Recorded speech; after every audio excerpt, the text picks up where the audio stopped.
video is going to walk through the features you have access to on the customer's profile in AgencyZoom. When you navigate to a customer's profile, at the top you're going to have some options to create activities such as a sticky note, sending an email, creating an appointment.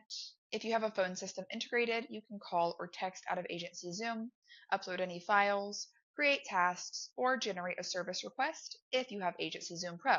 When you create an activity, because they're a customer, you can relate the activity, such as an email, a note, uploading a file, creating a task, or a service request, to a specific policy. You can create it for an active policy or a canceled policy. When you relate it to a specific policy and you input the note, maybe you want to pin it to the top, it's going to show up available in the activities section, but also under the policies, it's going to show in the activities directly attached to that specific policy. If you create an activity and you do not link it to a policy, it will just show up under the activity section for the customer in general and not attached to that policy or to any policy on the customer's profile. When you see lifecycle automation and this is turned on, this is any onboarding or retention sequence you have built out in the system. If this is turned off, they will no longer receive any onboarding or retention. This does not control sales automation or any service automation if you have service pipelines for things such as late payments or inspections or anything like that. Customer tags are anything you need to know about this customer in general. These are separate from policy tags. Policy tags are things you need to know about this policy only and not the customer. Customer tags are things like opted in if they've given you permission to text them, if they were a referral, or if the entire customer is enrolled in EFT. Policy tags are things like non-renewal if the carrier has alerted you of a non-renewal for that policy, or if they have multiple policies and only one or some of them are enrolled in EFT, you could generate an EFT tag and add it to only the policies that are enrolled in that payment plan. You can generate any tags that you think would be beneficial to your agency. Then we have the customer's information. This will generate an identifier number. It'll show you that they're active if they have active policies. If their policies are listed as inactive, they will be listed as an inactive customer. Any contact information you have for the person will be listed here as well. And then the account producer and the account CSR if you have one assigned. If you do not have one assigned, you can always choose an assignment later on. Contacts are household members. Whoever is listed as the primary is who automation will be sent to. If you need to add additional contacts, you can press the plus sign. If you add a new contact and you would like this person to receive communication, you can always set them as the primary, and that's who would receive all of the automation, even if they were not listed as the main contact or household themselves. Then we have leads all the way at the bottom. This is going to be any time this customer has been generated as a lead. If we sold that policy for that lead, it's going to show you the date that it was sold right here. If we did not sell it, there would be no date of sale listed right here, and you could always click on the lead to take you to the lead card and figure out what happened by looking through the history. Here we can see that this lead has been moved to dead. There has been activity since then, but the lead has not been reopened. In the top right-hand corner, there is a clock that is going to be your recent history.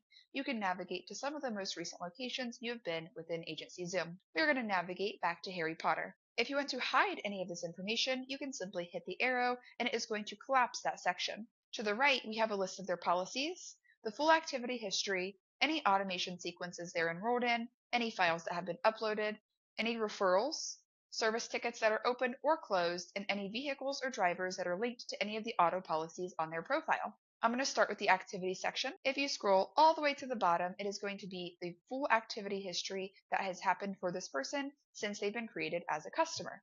Because they had leads, there is going to be the history of leads listed below. We do hide this information because it does get pretty lengthy if they've been a customer with us for a while or have had multiple leads. If they've been a customer for a while, their activity history can get pretty full, so it will start generating pages that you can scroll through to look for specific types of information. You can also use this option up here to filter between specific activity types if you know what you're looking for, and you can even filter it to a specific policy type if you would like to isolate the tasks associated with that policy. You can do that with all activity types and all policies on the profile.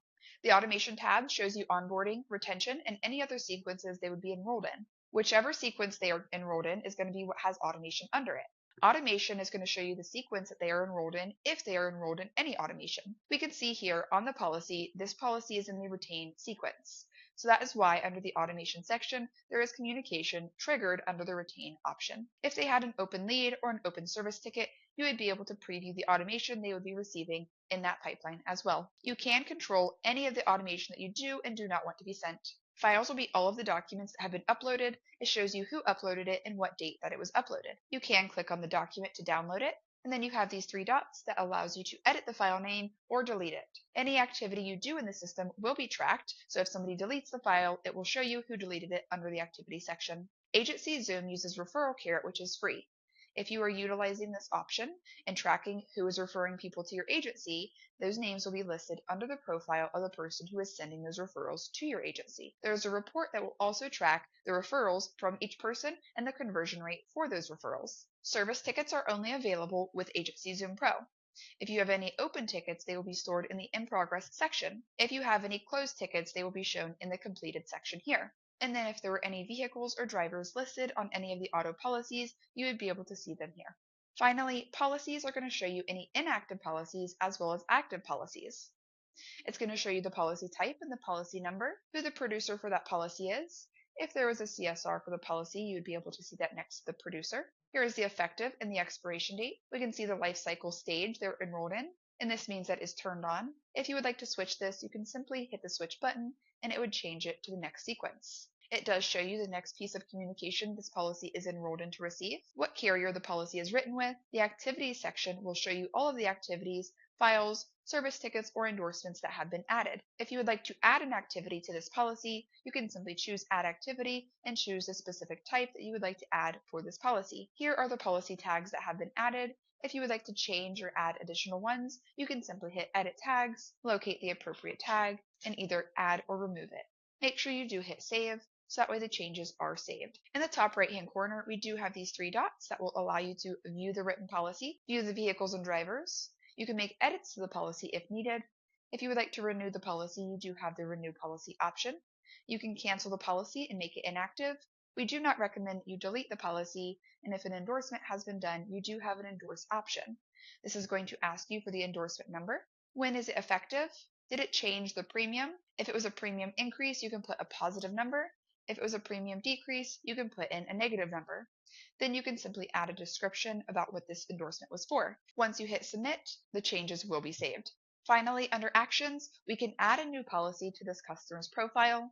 You would put in the information that is needed, and once you hit Save, that policy would now be active on the customer's profile. We can also create additional leads for this customer. We can see that Harry Potter has an auto policy, but maybe we want to try to cross-sell a home policy. So we can go to Actions, create a lead. You can choose your appropriate lead source. Make sure that they're enrolled in automation if you want them to receive automation right now. Add or update any tags, and make sure we do put them in the correct location for the sale. Once you have everything filled out appropriately, you would hit Save, and it would create the lead right now. And if you put them in the pipeline directly, they would enter right now. Or if you put them in Smart Cycle, you could schedule communication for a future date. Adding a lead directly from their profile ensures that it is attached to this existing customer, and if you make the sale, it will not create a duplicate.